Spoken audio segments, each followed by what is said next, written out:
Okay, hey everybody, it's Brad. And I'm Christa. Big Family Homestead. So, and Ruth's back there. She's back there. We're on our way to a place called Cloverdale, and I wanted to talk to you a little bit about that today. Yep. I do not have a crystal ball, nor do I think those things are valuable. But I can tell you the truth about the future when it comes to costs of food, because it's the same thing again and again and again. Yep. They're going up. Right. And continually going up. Yeah, it's no big surprise. And it has actually very little to do with the politics at this moment, even though politics are always involved. But right now, there's the most ginormous transfer of wealth happening pretty much that the world has seen in a long, long time.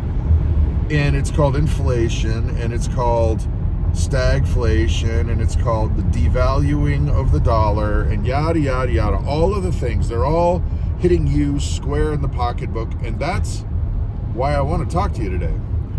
We're headed to Cloverdale. Yep. Please tell the folks what Cloverdale is, Mom. Cloverdale is a Mennonite-run discount grocery store. They have bulk foods. You can get oats in bags by the pound, but you can also get discounted groceries that are near expiration date or just expired, but they're still good. There's stuff in freezers. They have 30 freezers. It's pretty crazy. It's pretty crazy. Like deep freezers, like the big ones. Yeah, deep chest freezers. Then they have discounted cereals and granola bars, and then they have cheese, which is not discounted. It is discount cheese, and it's actually quite delicious, but it's not like expiring cheese. No, it's just the stuff that looks weird on ends. Yeah, they sell like all of the cut ends and things like that. But then they also sell like mozzarella blocks we've gotten some for like $8 for 5 pounds. Like ginormous amounts. Yeah. Cheap. Yeah. So screaming deals, chips, they have all of the stuff. And so we go probably once a month. Yeah, about once a month. And get some items that are great to put away on the shelf. Great things to freeze dry, great things to just snack on. So well, okay. Yes, so it's discount wholesale. Yeah. But I want to come back to that. First, though, let's talk a little bit about what's in your area, because this is really the idea that I had for this video. We should be building community. You should be reaching out. You should be sharing information so that as things get harder, that we can all do a little bit better. We can all have a little bit of food stored up on the shelves, because I told you guys in a video just the other day, it's harder to manipulate people if they don't need so much from everybody else. My point is, it's easier to manipulate people if they're hungry. Yep. If they're hungry, people will do anything, and you can look throughout history. That's not a Bradism. That's history. Yeah. So if there's more food on your shelves, you're less manipulatable. Exactly. So what are the Cloverdale /discount /Ruby's Pantry kind of things in your area? Please put them in the chat.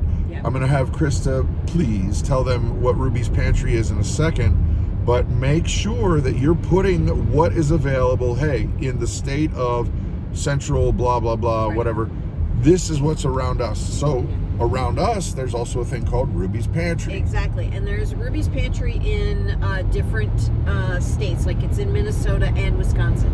So it's rubyspantry.org, and you can find your local pantry nearby. But what it is it's a local organization who has gotten together to organize the distribution of food.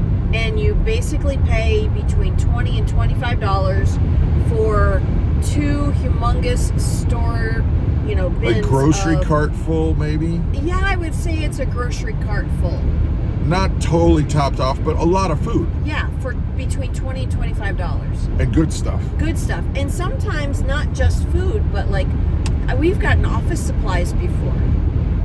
One time we got packing tape. One time they gave us a 5-gallon bucket of ice cream. Yeah, it was crazy. As an extra. We've gotten 5-gallon buckets of pickles. Some stuff is a little kind of, but most of it is not. Yeah. I would say 98% of it is there's bags of bread, there's chips, there's yogurt, cottage cheese, sour cream. I mean, all random. Of the random. It is always random. It's never the same. But it's you have to sign up early for it. But look for one in your area if you live in Wisconsin or Minnesota, because it's a great deal. You know, when we were young and struggling, we're just old and struggling. But when we were young and struggling, something like this would have been a complete godsend. Yeah. You and I could have eaten for weeks on what you get from one Ruby's Pantry thing. Yeah, definitely. So Ruby's Pantry is another way to get food cheaply, but there are tons of them all around the country. They're not named the same things, but they do similar things, and that's what I'm hoping you guys will be willing to share. Yeah. What are those wholesale, super cheap options around you? Like sometimes if you have like a major food manufacturer like nearby us, there's a Tombstone pizza place. It's Nestle, owned by Nestle. Yeah. Now, say what you want about what is food and what is not food, but if you're hungry, you're going to put that thing in your belly. Sure. However, a lot of these places have discount or like not, I don't know what the term would be. Somebody correct me in the chat, but if it was a guitar, it would be like a factory second. Yes. It's not bad, but it's not like perfect, pristine looking, or maybe the packaging got smashed or something. And right. I think that's what a lot of the Ruby's Pantry stuff is factory seconds. I think there's a better term, but like the you know how that when a pallet gets crushed on the corner, they can't sell any of it, so they have to get rid of it somehow. So this is where it goes. But something else with Ruby's Pantry is there's no income requirement. Like they don't ask what your income is. It used to be that. It used to be with a lot of food pantries they did, but Ruby's Pantry does not do that. Nope. And here's a thing that I would honestly request you don't do. If you do not need desperate help, don't take from your churches. No. Don't take from the church pantries, because they're already overwhelmed. Right. They're already having a hard time giving out food to people who really need it. Yeah. Now, if you need it, take it. Take it. But if you don't, if you need it, 100%, be blessed. Yeah. I'm sure that the churches would love for you to have it. Yeah. But if you don't, pay the $20 or the $15. Yeah. If you're just trying to stock your shelves, you might be, just consider that you might be taking away from someone who needs it more than you do. Right, exactly. So, ladies and gents, we all know what's coming. The pinch is happening. It's been happening for the last year and a half or two. Yep. So it's just getting worse. So maybe when you see this video, you'll rush over to Cloverdale and we'll be there, because we're going to be uploading this video, and we might be there in about a half hour. That's right. So that's it. I'm Brad. I'm Krista. You guys have an amazing and blessed day.